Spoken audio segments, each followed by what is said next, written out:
Hello guys, myself Vinod Kumar Yadav.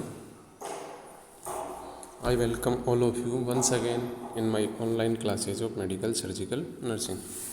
After a long time, we have started again. So today we are going to discuss about the nervous system. The nervous system is the important system of our body that controls all the voluntary and involuntary functions in the body. मतलब जो भी voluntary और involuntary functions होते हैं अपनी body के अंदर, उन सब का कंट्रोल कहीं ना कहीं नर्वस सिस्टम से ही रिलेटेड होता है या नर्वस सिस्टम के थ्रू ही होता है. तो नर्वस सिस्टम की बात करें तो नर्वस सिस्टम वो सिस्टम होता है जिसके अंदर जब कोई रेस्पॉन्स या कोई स्टिमुलस या कोई इम्पल्स जाता है तो उसके लिए कोई ना कोई रेस्पॉन्स जनरेट करता है. जैसे मान लो मेरे उंगली पे मैंने पिन चुभोई तो इसका रिस्पॉन्स जनरेट करेगा कि आपको हाथ हटाना है. तो ये क्या हो गया, एक रिस्पॉन्स हो गया, एक इम्पल्स गया कि पिन चुभी और उस इम्पल्स के लिए अपने ब्रेन या जो अपना नर्वस सिस्टम है उसने वापस मैसेज भेजा कि आपको हाथ हटाना है. या फिर इसके अलावा बात करें तो कोई भी टच, टेम्परेचर, प्रेशर, पेन या कोई भी जनरल सेंस या special sense. Special sense means vision, olfactory, auditory, ये सब स्पेशल सेंसेस के अंदर आते हैं, जबकि जनरल सेंसेस में टच, टेम्परेचर, पेन, प्रेशर सब ये कुछ आते हैं. तो कोई भी जनरल सेंस या स्पेसिफिक सेंस, उसके लिए कोई ना कोई रेस्पॉन्स जनरेट करना या उसको कोऑर्डिनेट करना या उसके लिए काम करना, उसको अरेंज करना, उसको आगे फॉरवर्ड करना, ये सब काम कौन करता है? Nervous system. अब जैसे अपन बात करते हैं कि यार ये कोई बोतल रखी है, जब मैं पहली बार बोतल देखता हूँ तो मुझे पता नहीं है कि ये क्या है, पर जब मैं एक बार देखता हूँ मेरे ब्रेन को कोई बताता है कि हाँ ये बोतल है, उसके बाद मेरा ब्रेन ध्यान रखता है कि ये चीज़ क्या है.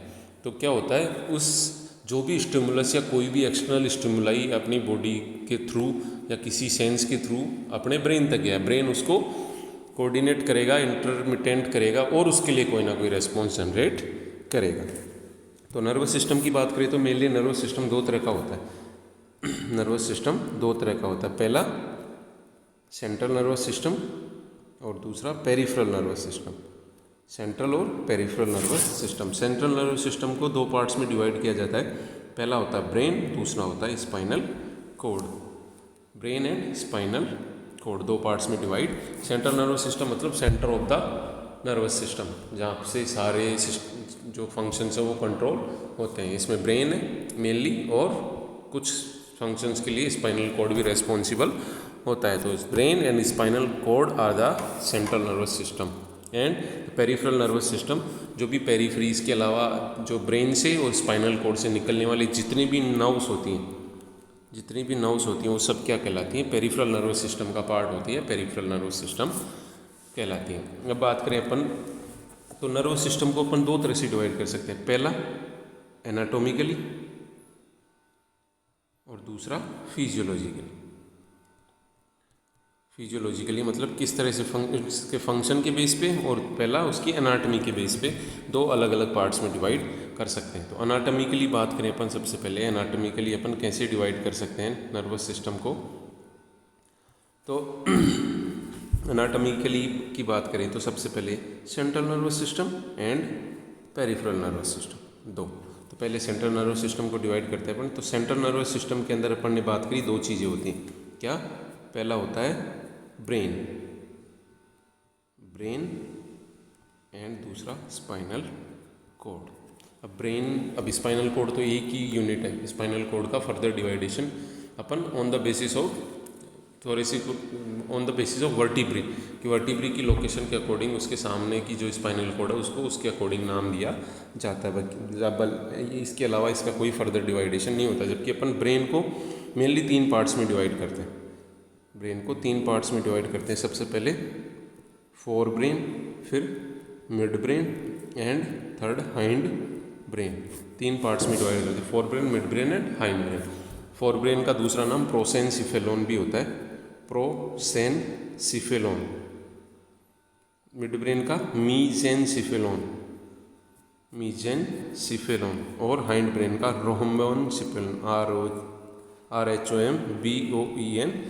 ROHOMBOENCEPHALON, रोम्बेनसिफेलोन. Cephalon word is used for the brain, not for the nervous system. It is used for the brain and its structures. Brain या ब्रेन के स्ट्रक्चर्स को बताने के लिए अपन सिफेलोन वर्ड या यूज करते हैं। जैसे अपन इन्फ्लामेशन ऑफ द ब्रेन की बात करते हो तो उसको क्या बोला जाता है, एनसिफेलाइटिस। एनसिफेलाइटिस कंप्लीट ब्रेन का जो इन्फ्लामेशन होता है, इन्फेक्शन होता है, उसको एनसिफेलाइटिस। इसमें भी सिफेलोन वर्ड आ रहा है। तो यहाँ पे ब्रेन को जितने भी बार अपन डिवाइड करेंगे, पहला फोर ब्रेन या प्रोसेनसिफेलोन, दूसरा मिड ब्रेन या मीजेनसिफेलोन, और तीसरा हाइंड ब्रेन या रोम्बेन रोम्बेनसिफेलोन। इन तीन में डिवाइड किया है। अब इसका फर्दर और डिवाइडेड, फोर ब्रेन मतलब अग्र मस्तिष्क, मिड ब्रेन मध्य मस्तिष्क और रोम्बेनसिफेलोन पश्चिम मस्तिष्क। आगे का पार्ट ऊपर वाला, फिर बीच वाला और फिर हाइंड वाला, तीन पार्ट्स। अब प्रोसेनसिफेलोन या फोर ब्रेन को भी अपन दो पार्ट्स में डिवाइड करते हैं। पहला है सेरेब्रम, यह आपने एनाटॉमी में अच्छे से पढ़ा होगा फर्स्ट ईयर में, मैं केवल रिव्यू बता रहा हूँ एक बार। और दूसरा होता है थैलेमस हाइपोथैलेमस, जो भी आते हैं, थैलेमस हाइपोथैलेमस एंड एपिथैलेमस, ये सब आते हैं। वो किस में आते हैं, फोर ब्रेन। जो अपर पार्ट होता है ब्रेन का, क्रेनियम के अंदर का जो पार्ट होता है, क्रेनियम के अपर पोर्शन पे जो पार्ट होता है वो होता है सेरेब्रम एंड थैलेमस हाइपोथैलेमस। फिर उसके बाद आता है मिड ब्रेन। फिर उसके बाद मिड ब्रेन का कोई फर्दर डिवाइडेशन नहीं होता, मिड ब्रेन सिंगल यूनिट होता है। फिर उसके बाद आता है रोम्बेनसिफेलोन या हाइंड ब्रेन। इसको फर्दर तीन पार्ट्स में डिवाइड किया गया है। सबसे पहले पोन्स, फिर मेडुला और फिर सेरिबेलम। एक होता है सेरेब्रम, एक होता है सेरिबेलम। सेरेब्रम फोर ब्रेन का पार्ट होता है और सेरिबेलम हाइंड ब्रेन का पार्ट होता है। तो इस तरह से अपन ने फोर ब्रेन को डिवाइड किया दो पार्ट्स में। फोर ब्रेन क्या सेरेब्रम और हाइपोथैलेमस, थैलेमस, जो भी सब यूनिट्स हैं। इसके बाद मिड ब्रेन का कोई डिवाइडेशन नहीं है। फिर उसके बाद आता है हाइंड ब्रेन। हाइंड ब्रेन को अपन ने तीन में डिवाइड किया, क्या pons, cerebellum and medulla oblongata. अब इन दोनों को एक साथ अपन बोलते हैं मेटेनसिफेलोन, METEN और मेडुला ऑब्लोंगेटा को बोला जाता है माइएनसिफेलोन। मेटेनसिफेलोन और माइएनसिफेलोन ये बोला जाता है। पोन्स, सेरेबेलम दोनों को मिला के मेटेनसिफेलोन और मेडुला ऑब्लोंगेटा को माइएनसिफेलोन। इसी तरह से जो फोर ब्रेन के दो पार्ट थे, एक था सेरेब्रम को बोला जाता है टीलेनसिफेलोन, और थैलेमस हाइपोथैलेमस वाला जो पार्ट था उसको बोला जाता है डाइएनसिफेलोन। तो इस तरह से अपन एनाटॉमिकली बात करें तो नर्वस सिस्टम को डिवाइड करते हैं। अब दोबारा से मैं रिपीट करता हूँ, एक बार सब ध्यान से सुनना। एनाटॉमिकली नर्वस सिस्टम को दो पार्ट्स में डिवाइड किया जाता है। पहला सेंट्रल नर्वस सिस्टम और peripheral nervous system. Central nervous system के अंदर दो चीज़ें होती हैं, brain and spinal cord. Brain का further division fore brain, mid brain and hind brain, तीन में किया जाता है। फोर ब्रेन के दो पार्ट होते हैं, सेरेब्रम और हाइपोथैलेमस या टीलेनसिफेलोन, डायनसिफेलोन। मिड ब्रेन को मीजेनसिफेलोन बोलते हैं, हाइंड ब्रेन को रोम्बेनसिफेलोन बोलते हैं। फिर इसके तीन पार्ट होते हैं, पोन्स और सेरिबेलम को मिला के बोला जाता है मेटेनसिफेलोन, और जो मेडुला ऑब्लोंगेटा उसको बोला जाता है माइएनसिफेलोन। इस तरह से अपन डिवाइड करते हैं। जो पेरिफेरल नर्वस सिस्टम आता है, पेरिफेरल नर्वस सिस्टम, इसको भी दो पार्ट्स में डिवाइड किया जाता है। पहला क्रेनियल नर्व्स, क्योंकि इसमें क्या आती है, नर्व्स, ओनली नर्व्स जो कि सेंट्रल नर्वस सिस्टम से जनरेट होकर पेरिफेरल नर्वस सिस्टम तक सप्लाई कर रही हैं। वो सारी नर्व्स किस में आती है, पेरिफेरल नर्वस सिस्टम में। तो क्रेनियल नर्व्स जो कितनी होती हैं, 12 पेयर, और स्पाइनल नर्व्स जो कि कितनी होती हैं, 31 पेयर। 12 पेयर और 31 पेयर। क्रेनियल नर्व्स 12 पेयर और 31 पेयर। इस तरह से अपन एनाटॉमिकली इसको डिवाइड करते हैं। अब इसके बाद सेकंड बात करें फिजियोलॉजिकल डिवाइडेशन। फिजियोलॉजिकली इसको दो पार्ट्स में डिवाइड किया जाता है। एक होता है मोटर और एक सेंसरी। मेनली मोटर और सेंसरी, या तो मोटर फंक्शन होगा या फिर सेंसरी फंक्शन। सेंसरी मतलब जो सेंस को लेके जाता है और मोटर जो वापस रेस्पॉन्स लेके टारगेट ऑर्गन तक आता है। किसी भी ऑर्गन या सेल से सेंस को लेके नर्वस सिस्टम तक जाना और फिर नर्वस सिस्टम से मैसेज को लेके आना, ये क्या होता है, सेंसरी और मोटर। इसके अलावा अपन बात करें तो दो और तरीके से इसको डिवाइड किया जाता है। एक होता है सोमेटिक और एक होता है ऑटोनोमिक। सोमेटिक के अंदर सभी जो वॉलेंट्री मसल्स आती हैं, वॉलेंट्री मसल्स मतलब जो अपने कंट्रोल में होते हैं बॉडी के, या अपने ब्रेन, या अपन जब चाहे उनको डिस्प्लेस कर सकते हैं, जब चाहे उनके अंदर कोई चेंज कर सकते हैं, जब चाहे उनमें मूवमेंट करवा सकते हैं, वो सब किस में आती है, सोमेटिक नर्वस सिस्टम है। और दूसरा होता है ऑटोनोमिक, ANS जिसको बोला जाता है, ऑटोनोमिक नर्वस सिस्टम। इसको फिर दो पार्ट्स में डिवाइड किया जाता है, सिंपैथेटिक और पैरा सिंपैथेटिक। क्या है, पहला है सोमेटिक जो कि वॉलेंट्री मसल्स या फिर स्केलेटल मसल्स। जितनी भी स्केलेटल मसल्स होती हैं वो सारी वॉलेंट्री मसल्स होती हैं या वॉलेंट्री कंट्रोल होता है उन सबका। सेकंड आता है ऑटोनोमिक। ऑटोनोमिक को दो में डिवाइड किया, सिंपैथेटिक और पैरासिम्पैथेटिक, जिनके बारे में आप सब अच्छे से जानते होंगे। सिंपैथेटिक जो कि अनफ्रेंडली सिचुएशंस, अनफ्रेंडली कि जो अपने को पसंद नहीं है, ऐसी सिचुएशंस जो कोई ऐसे अचानक ऐसी कोई सिचुएशन आ जाए, एग्जाम है, कोई वाइवा है, या कोई कुत्ता सामने आ गया, या कोई ऐसी चीज़ जिससे अपन डरते हैं, या जो अपने लिए अनफ्रेंडली है, अपने लिए उस चीज़ से डर रहता है, या अपन उस चीज़ को पसंद नहीं करते हैं, तो वो सब चीज़ें जब भी अपने सामने आती हैं तो वो अनफ्रेंडली सिचुएशन होती है और उस सिचुएशन में सिंपैथेटिक नर्वस सिस्टम एक्टिवेट होता है। और जब और जो फ्रेंडली सिचुएशन होती है कि जो अपने को बहुत पसंद है, अपन जिनको लाइक करते हैं, वो अगर वो सिचुएशन होती है तो उनमें पैरासिम्पैथेटिक यानी फ्रेंडली सिचुएशंस के अंदर पैरासिम्पैथेटिक नर्वस सिस्टम एक्टिवेट होता है। तो क्लासिफिकेशन की बात करें तो दो तरह से क्या, एनाटॉमिकल और फिजियोलॉजी। इसके बाद बात करें तो जो सेंट्रल नर्वस सिस्टम होता है उसके अंदर होता है, जैसे मैंने बताया, सबसे ऊपर फोरब्रेन का पार्ट सेरेब्रम, फिर इसके साथ साथ और क्या होता है, थैलेमस, हाइपोथैलेमस, पीछे सेरिबेलम, नीचे स्पाइनल कॉर्ड आ गई, और स्पाइनल कॉर्ड से और क्रेनियम से क्रेनियल नर्व्स, स्पाइनल कॉर्ड से स्पाइनल नर्व्स साइड में निकल रही हैं। प्लेक्सिस व्लेक्सिस में थोड़ा आगे बताऊंगा। इसमें फोटो में केवल ये दिखा रहा हूँ कि जो इस तरह से जो नर्वस सिस्टम अपनी बॉडी को के अंदर सप्लाइड होता है। इसके बाद बात करें तो फंक्शनल यूनिट या components of nervous system. Nervous system किन किन चीज़ों से मिलके बना होता है। नर्वस सिस्टम की बात कर रहा हूँ, ना कि नर्वस सिस्टम के पार्ट्स की। नर्वस सिस्टम के पार्ट्स तक अपन ने पहले डिवाइडेशन पहले कंपोनेंट्स मतलब स्ट्रक्चरल यूनिट्स के, स्ट्रक्चरल यूनिट्स कौन सी होती हैं। तो स्ट्रक्चरल यूनिट्स की बात करें तो इसके अंदर दो चीज़ें होती हैं। सबसे पहला जो फंक्शनल और स्ट्रक्चरल मेन बेसिक जो यूनिट होती है वो होती है न्यूरॉन, और दूसरी ग्लियल सेल्स या ग्लिया भी इनको बोला जाता है, ग्लियल सेल्स या न्यूरोग्लिया। तो न्यूरॉन होता है वो इम्पोर्टेंट पार्ट होता है, और ये जो होती हैं ग्लियल और न्यूरोग्लियल सेल, ये सपोर्टिंग सेल्स होती हैं। क्या होती हैं? सपोर्टिंग सेल्स, जो कि सपोर्ट करती हैं नर्वस सिस्टम का सपोर्ट करती हैं उसकी फंक्शनिंग में, उसके काम में। तो सबसे पहले अपन बात करते हैं न्यूरॉन की, कि न्यूरॉन क्या होता है। न्यूरॉन स्ट्रक्चरल और फंक्शनल यूनिट होती है। इसके अंदर क्या क्या पाया जाता है? मेनली इसके दो पार्ट होते हैं न्यूरॉन के। पहला होता है सेल बॉडी और दूसरा होता है सेल प्रोसेस।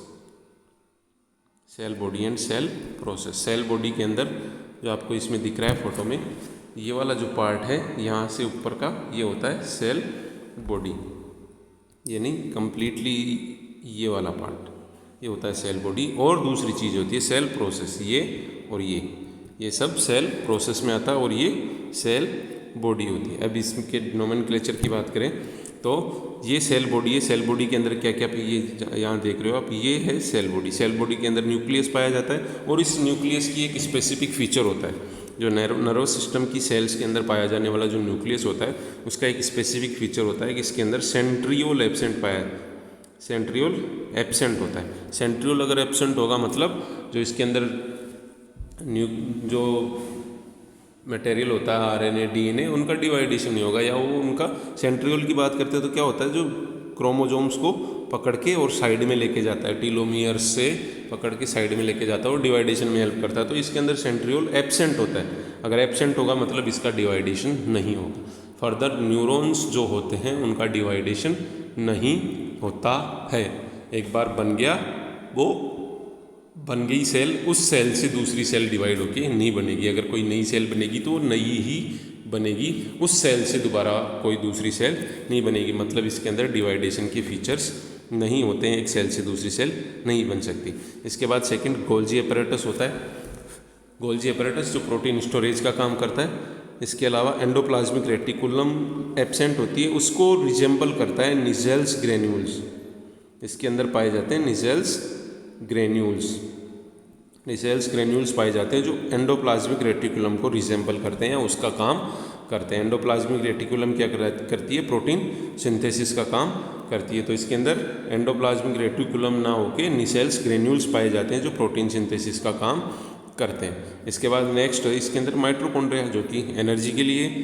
तो सेल के अंदर क्या है, और एक चीज़ होती है न्यूरोफाइब्रिल्स। इसके अंदर न्यूरोफाइब्रिल्स भी पाए जाते हैं। वो किसको रिजेंबल करते हैं, साइटोस्केलेटन। साइटोस्केलेटन का मतलब है जो इस सेल की शेप को मेंटेन करके रखते हैं, साइज और शेप को मेंटेन करके रखते हैं, वो कौन होते हैं, न्यूरोफाइब्रिल्स। जैसे अपनी बॉडी के अंदर स्केलेटल सिस्टम वो अपनी बॉडी को एक शेप देता है ना, उसी तरह से किसी भी सेल के अंदर जो होता है वो साइटोस्केलेटन पाया जाता है, जो यहाँ पे कौन है, न्यूरोफाइब्रिल्स। वो शेप एंड साइज को मेंटेन करके रखते हैं। तो अपन ने बात करी सेल की या सेल बॉडी की। सेल बॉडी में क्या क्या पाया जाता है, एक न्यूक्लियस होता है जिसके अंदर सेंट्रियोल एब्सेंट होता है, मतलब इसका फर्दर डिवाइडेशन नहीं हो सकता। दूसरी चीज इसके अंदर पाया जाता है गोल्जी अपैरेटस, माइटोकॉन्ड्रिया और निजेल्स ग्रेन्यूल्स और न्यूरोफाइब्रिल्स। ये सब चीज़ें पाई जाती हैं जो कि इसको एक सेल प्रोवाइड करती है, एक सेल बॉडी का फॉर्मेशन करते हैं ये सब मिलके। तो अगर कभी आपको कोई पूछ ले कि why the neurons can not divide, तो आपको क्या आंसर देना है कि द सेल ऑफ या न्यूरोनल सेल के अंदर सेंट्रियोल एब्सेंट होता है, इस वजह से उसके अंदर डिवाइडेशन नहीं होता है। इसके बाद नेक्स्ट बात करें तो सेल प्रोसेस। सेल प्रोसेस दो तरह के होते हैं, पहला एक्सोन और दूसरा डेंड्राइट्स। सेल प्रोसेसर में दो तरह के सेल प्रोसेस होते हैं, एक एक्सोन होता है और एक डेंड्राइट्स होते हैं। डेंड्राइट्स कौन से वाले हैं, ये वाले, ये जो इस तरफ हैं ये डेंड्राइट्स हैं और एक्सोन ये है। जो सबसे लंबा सेल प्रोसेस होता है वो एक्सोन होता है, जबकि बहुत छोटे लेकिन नंबर में बहुत सारे भी हो सकते हैं, कम भी हो सकते हैं, एक भी हो सकता है और एक से ज़्यादा भी हो सकते हैं डेंड्राइट्स। जबकि जो एक्सोन होता है वो या तो एक होगा या फिर एब्सेंट होगा। एक्सोन या तो एक होगा या फिर एब्सेंट होगा, जबकि डेंड्राइट्स एब्सेंट भी हो सकते हैं, एक भी हो सकते हैं और एक से ज़्यादा 2, 5, 10, 15, 20, 50 कितने भी हो सकते हैं। तो दो तरह के सेल प्रोसेस होते हैं, डेंड्राइट्स एंड एक्सोन। डेंड्राइट्स का कोई स्पेसिफिक स्ट्रक्चर नहीं होता है, ये सिंपल न्यूरोनल फाइबर्स होते हैं जो क्या करते हैं, सेंसेस को लेके टुवार्ड्स द बॉडी जाते हैं, टुवार्ड्स द सेल बॉडी जाते हैं, कौन, डेंड्राइट्स। जबकि एक्सोन जो होता है वो मैसेज को लेके away from the cell body जाता है, away from the cell body. तो इन दोनों में डिफरेंस क्या है, दोनों सेल प्रोसेस हैं, लेकिन जो डेंड्राइट्स होते हैं वो टुवार्ड्स द सेल सिग्नल्स को लेके जा रहे हैं, जबकि जो एक्सोन्स होते हैं वो away from the cell signals को लेके जाते हैं। अब एक्सोन की स्ट्रक्चर की बात करें तो एक्सोन के स्ट्रक्चर के अंदर कुछ स्पेसिफिक चीज़ें होती हैं। सबसे पहला Schwann cell, SCHWAN, Schwann cells जो क्या करती हैं, पेरिफेरल नर्वस सिस्टम के अंदर पाई जाती हैं Schwann cells. Peripheral nervous system के जो न्यूरॉन्स होते हैं उनके अंदर स्वान सेल होती है, वो क्या करती है, माइलिन का फॉर्मेशन करती है। और सेंट्रल नर्वस सिस्टम के अंदर यही काम कौन करता है, एपेंडाइमल सेल्स। नहीं, एपेंडाइमल सेल्स नहीं करती हैं। एपेंडाइमल सेल्स अभी अपन एस्ट्रोसाइट्स में बात करेंगे, सॉरी जो ग्लियल सेल्स हैं, ग्लियल सेल्स का एक टाइप होता है वो सेंट्रल नर्वस सिस्टम में माइलिन बनाने का काम करता है। तो अपन यहाँ पे बात करते हैं एक्सोन की कि एक्सोन क्या है। तो एक्सोन के अंदर सबसे पहले एक्सोन के स्ट्रक्चर की बात करें तो एक्सोन का स्ट्रक्चर होता है इस तरह से, इसके अंदर क्या पाई जाती हैं, माइलिन शीट्स पाई जाती हैं और आगे टीलोडेंड्राइट्स और टीलोडेंड्राइट्स के आगे इसके अंदर। तो सबसे पहले माइलिन शीट, इसके चारों तरफ न्यूरोल लेमा की कवरिंग होती है, माइलिन शीट्स और न्यूरोलेमा की कवरिंग होती है। माइलिन शीट अंदर वाली, इसके बाद न्यूरोलेमा की कवरिंग है और इसके अंदर सेल्स पाई जाती हैं जिनको क्या बोला जाता है, स्वान सेल्स पाई जाती हैं जो कि इस माइलिन के फॉर्मेशन का काम करती है। और इन दोनों के बीच में जो स्पेस है उसको बोला जाता है नोड ऑफ रेनवियर। और ये जो एक्सोन होता है वो कैसे फंक्शन करता है, away from the cell body signals को लेके जाता है और इसके आगे जो दूसरी सेल बॉडी होगी, दूसरे न्यूरॉन्स होंगे, दूसरे डेंड्राइट्स होंगे, वहाँ ले जाके ये सिग्नल को देती है। तो यहाँ से सेल बॉडी से सिग्नल रिसीव करता है और इस सिग्नल को लेके जाता है किधर, अपने टीलोडेंड्राइट्स, जो लास्ट में पाए जाने वाले डेंड्राइट्स होते हैं उनको टीलोडेंड्राइट्स के नाम से जाना जाता है। और ये जो गोल गोल स्ट्रक्चर्स हैं इनको बोला जाता है सिनेप्टिक बटन। क्या बोला जाता है, सिनेप्टिक बटन, क्योंकि इसके आगे और जो नेक्स्ट न्यूरॉन होगा उन दोनों के बीच में जो जंक्शन बनता है उसको सिनेप्स कहा जाता है। तो सिनेप्स के पहले जो बटन्स पाए जाते हैं जिनके अंदर न्यूरोट्रांसमीटर भरा हुआ होता है उनको क्या बोला जाता है, सिनेप्टिक बटन। न्यूरोट्रांसमीटर भरा होता है सिनेप्टिक बटन्स के अंदर। तो जब भी ये सिग्नल करेगा, इधर से मैसेज लेके आएगा, तो सिनेप्टिक बटन्स उस सिग्नल को नेक्स्ट न्यूरॉन तक पहुंचाने का काम करते हैं। समझ में आया। एक्सोन का structure, axon away from the cell bodies लेके जाता है। इसके अंदर कौन सी होती है, माइलिन शीट पाई जाती है, इसके अंदर स्वान सेल्स पाई जाती हैं, इसके अंदर न्यूरोलेमा पाई जाती है और नोड्स ऑफ रेनवियर पाए जाते हैं। लास्ट में टीलोडेंड्राइट्स होते हैं जो कि ये वाले हैं और लास्ट में इनके लास्ट में सिनेप्टिक बटन्स पाए जाते हैं जो कि न्यूरोट्रांसमीटर रिलीज करने का काम करते हैं। ये जो नेक्स्ट न्यूरॉन है, ये वाला नेक्स्ट न्यूरॉन का डेंड्राइट से कनेक्ट होता है और जो दो न्यूरॉन्स के बीच में जो गैप या जो जंक्शन बनता है उसको क्या बोला जाता है, सिनेप्स बोला जाता है। तो मैंने बात करी फंक्शनल यूनिट एक्सोन की। एक्सोन के अंदर दो चीज़ें होती हैं, cell body and cell process. Cell body के अंदर न्यूक्लियस जिसके अंदर सेंट्रियोल एब्सेंट होता है, Golgi apparatus, mitochondria, Nissl's, granules and neurofibrils पाए जाते हैं। सेल प्रोसेस दो तरह के, इसके बाद सेकंड सेल प्रोसेस जो दो तरह के होते हैं, डेंड्राइट्स जो नंबर में बहुत सारे हो सकते हैं, एक भी हो सकता है और एब्सेंट भी हो सकता है, और सेकंड एक्सोन जो कि एक ही होता है या फिर नहीं होता है, या तो एक होगा या फिर नहीं होगा, जो कि सबसे लंबा सेल प्रोसेस होता है। ये नेक्स्ट न्यूरॉन तक मैसेज को लेके जाता है।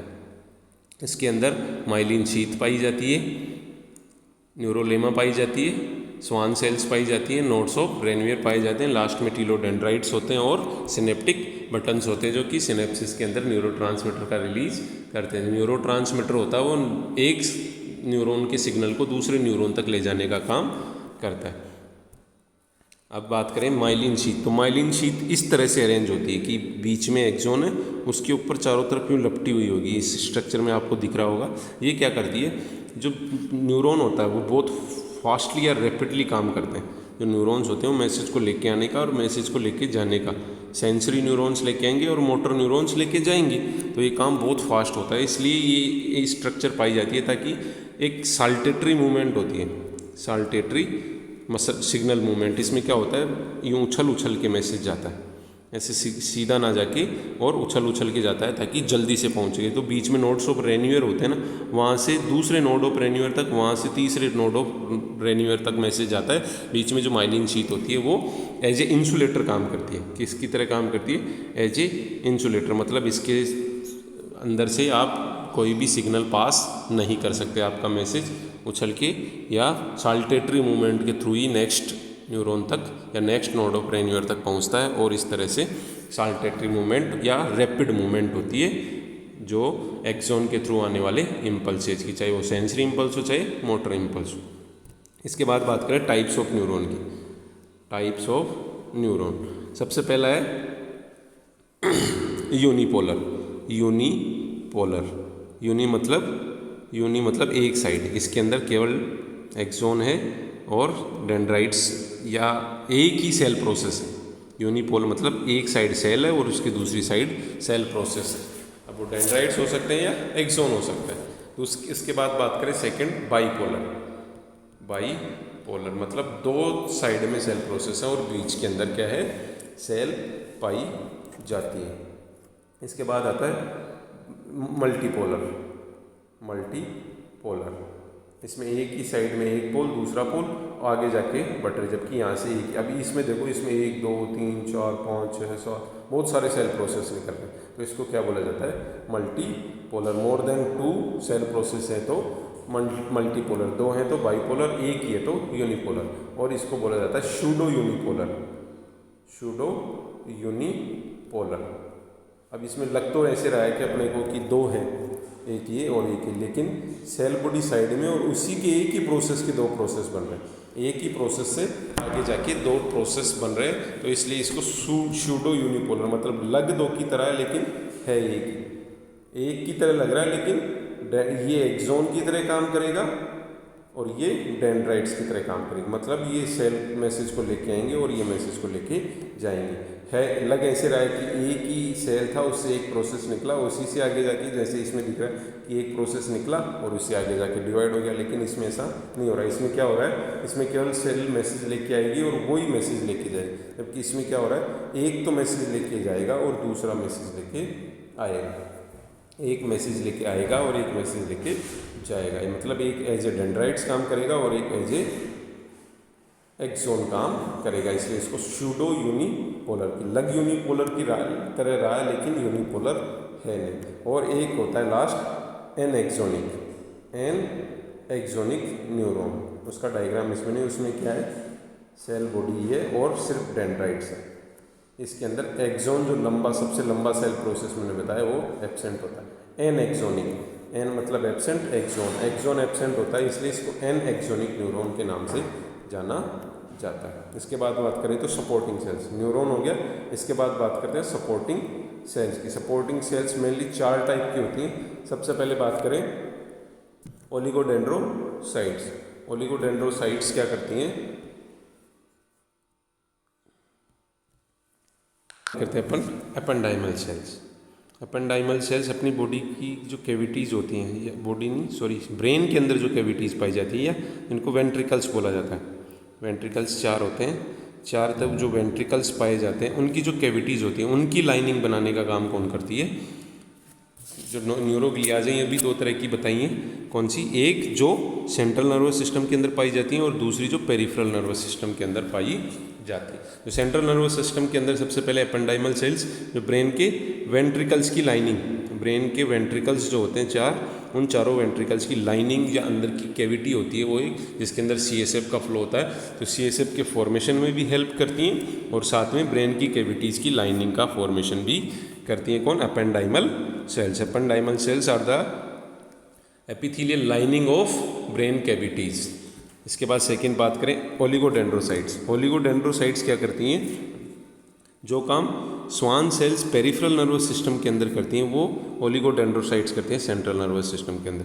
स्वान सेल्स क्या कर रही थी, माइलिन का फॉर्मेशन, जो माइलिन शीत होती है उसका फॉर्मेशन पेरिफेरल नर्वस सिस्टम के अंदर स्वान सेल्स करती हैं और सेंट्रल नर्वस सिस्टम के अंदर ओलिगोडेंड्रोसाइट्स ये काम करती हैं। मतलब एक सेल है जो बहुत सारी फाइबर्स से जुड़ी हुई होती है और माइलिन का फॉर्मेशन करने का काम करती है, वो क्या होती है, oligodendrocytes. In central nervous system और in peripheral nervous system Schwann cell is responsible for the myelin formation. इसके बाद नेक्स्ट आती है एस्ट्रोसाइट।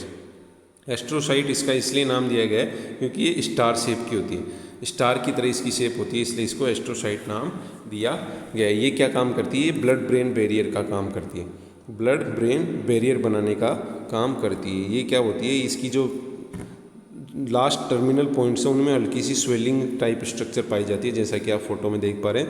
ये स्वेलिंग क्या करती है, जो ब्लड वेसल्स होती हैं उनको कवर करके रखती है। ब्लड वेसल्स के चारों तरफ इसकी जो ब्लड वेसल्स के टर्मिनल पॉइंट्स होते हैं, उनकी ब्लड वेसल्स या कैपिलरीज बोलूँ, क्योंकि जो टर्मिनल एंड्स पे क्या पाई जाती हैं, कैपिलरीज।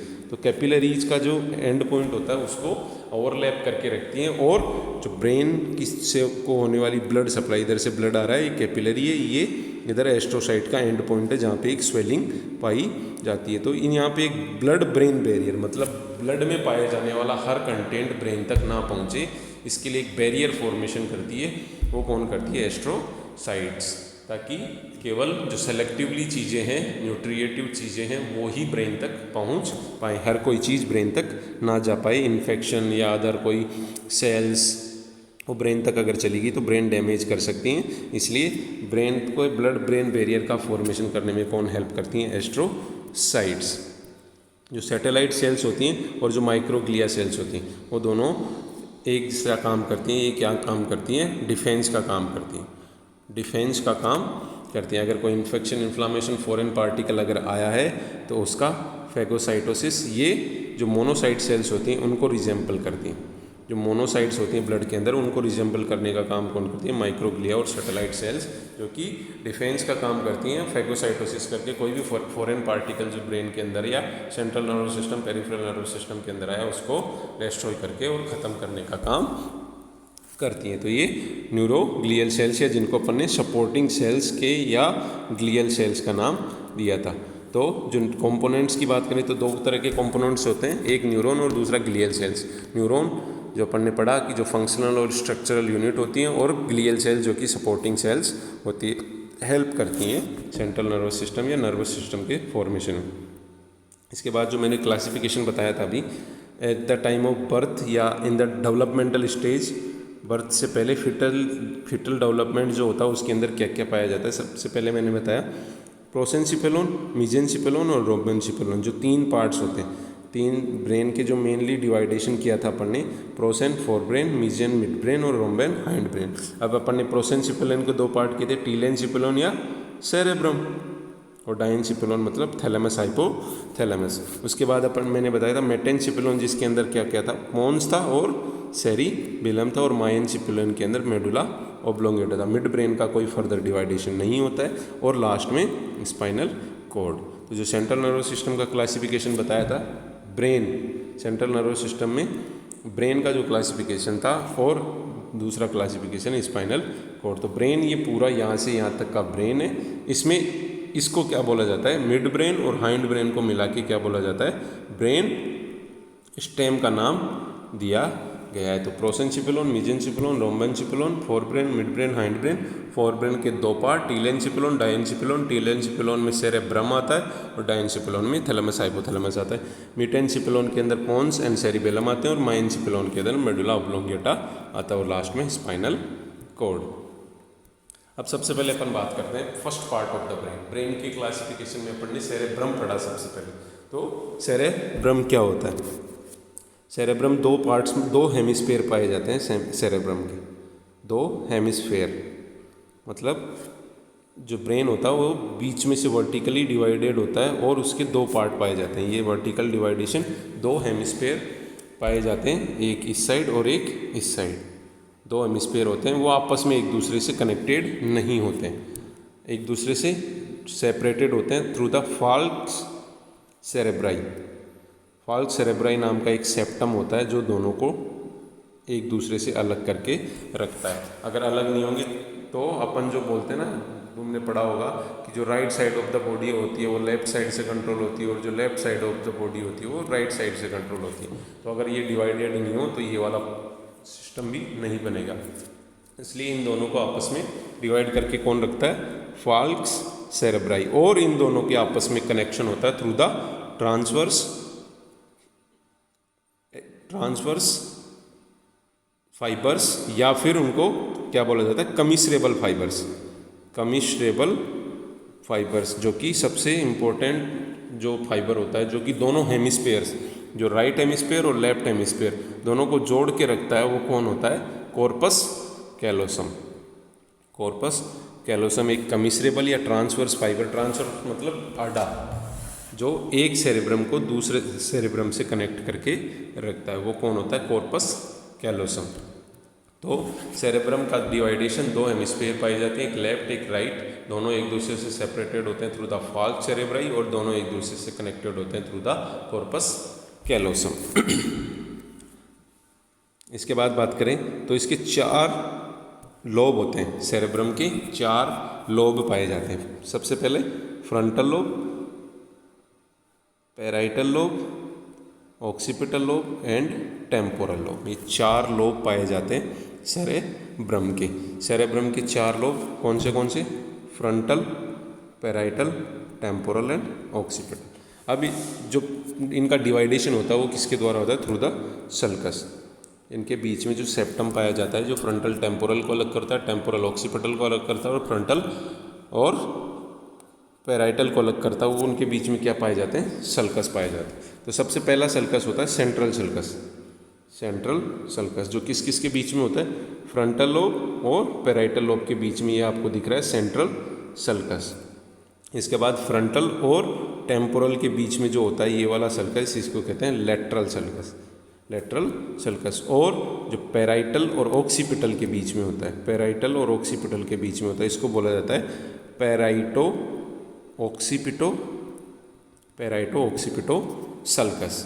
तो 3 सल्कस पाए जाते हैं मेनली, जो कि इनके या जो सेरेब्रम होता है उसको डिवाइड करते हैं इन 4 चैम्बर्स या 4 lobes. Frontal lobe, parietal lobe, temporal lobe और ऑक्सीपिटल लोब।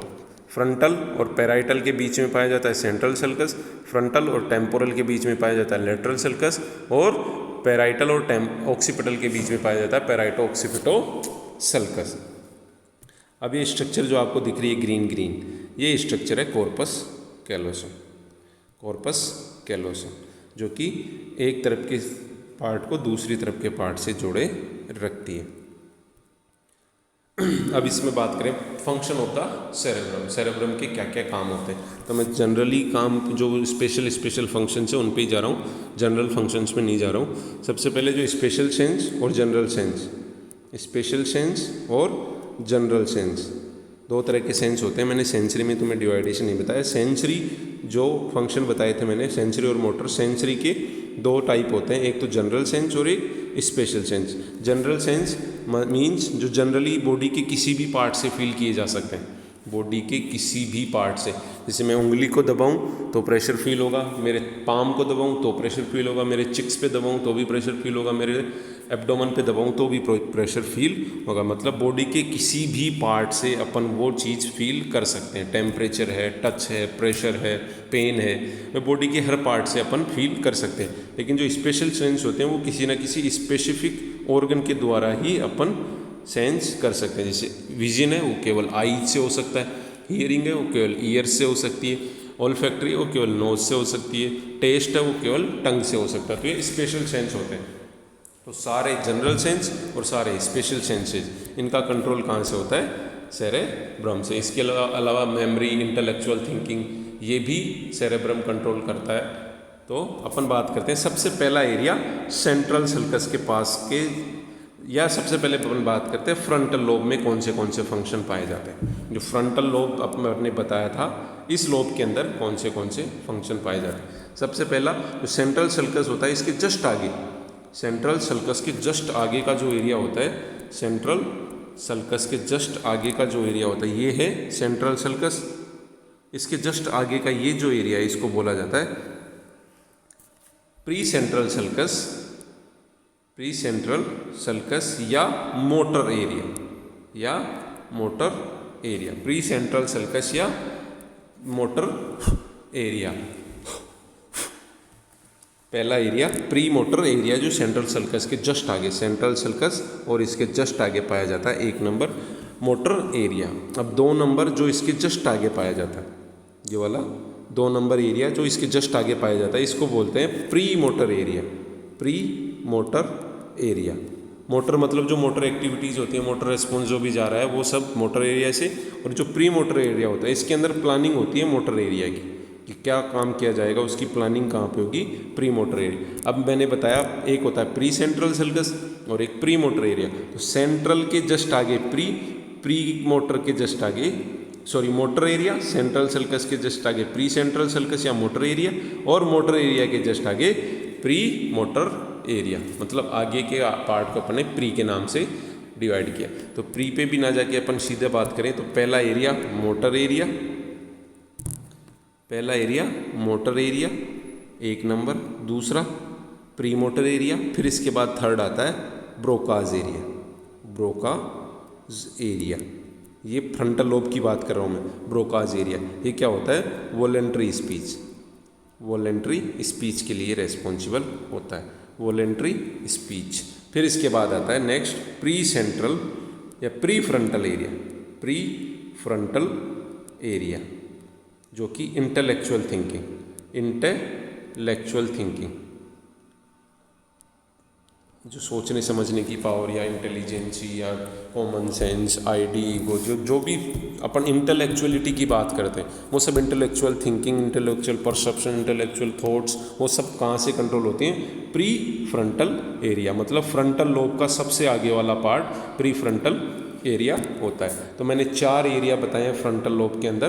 पहला मोटर एरिया, दूसरा प्री मोटर एरिया, तीसरा ब्रोकाज एरिया और चौथा प्री फ्रंटल एरिया। ये 4 एरिया पाए जाते हैं कहाँ पे? फ्रंटल लोब के अंदर। इसके बाद अपन बात करते हैं second parietal lobe. Parietal lobe, parietal lobe के अंदर जो सेंट्रल सल्कस होता है उसके जस्ट पीछे की साइड यहाँ पे एरिया पाया जाता है जिसको किस नाम से जाना जाता है? क्या होता है? यहाँ पे होता है कि टेस्ट या टेस्ट का एरिया पाया जाता है बीच के अंदर।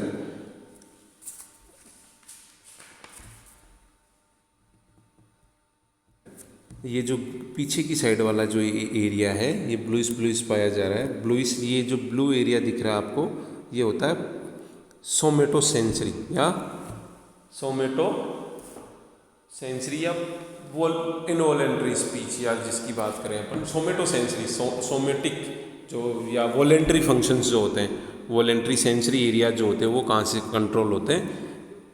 Temporal lobe, sorry parietal lobe के इस एरिया से कंट्रोल होते हैं, सोमेटो सेंसरी एरियाज।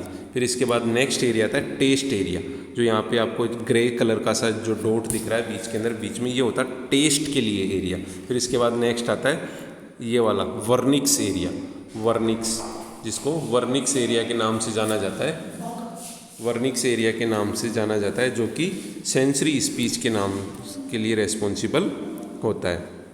तो ये और एक पाया जाता है, ये जो पूरा ग्रे ग्रे सा दिख रहा है ये होता है सोमेटो या सोमेटोस्टेटिक एसोसिएशन एरिया, यानी जो चीज़ें होती हैं एसोसिएशन के लिए काम में आती हैं वो होती हैं सोमेटो एसोसिएशन एरिया। तो इस तरह से पैराइटल लोब होता है उसके अंदर कितने लोब फंक्शन पाए जाते हैं? पहला सोमेटो सेंसरी, दूसरा टेस्ट एरिया, तीसरा सेंसरी स्पीच एरिया और चौथा जो सोमेटो एसोसिएशन एरिया या एसोसिएशन एरिया के नाम से भी जिसको बोलते हैं, ये एरियाज पाए जाते हैं। इसके बाद नेक्स्ट जो होता है टेम्पोरल लोब। टेम्पोरल लोब के अंदर 2 फंक्शन पाए जाते हैं, एक हियरिंग, एक होता है हियरिंग प्राइमरी ऑडिटरी कॉर्टेक्स, ये जो रेड कलर का दिख रहा है, और दूसरा auditory association area, auditory association area. ये 2 एरियाज कहाँ पाए जाते हैं अपने? एक तो ये रेड वाला और एक ये दूसरा, ये पाए जाते हैं टेम्पोरल लोब के अंदर, मतलब सुनने का काम टेम्पोरल लोब से होता है। और लास्ट जो बचा ऑक्सीपिटल एरिया, जिसके अंदर विजुअल एरिया पाया जाता है और विजुअल एसोसिएशन एरिया पाया जाता है। 2 एरिया, विजन या देखने का काम कहाँ से होता है?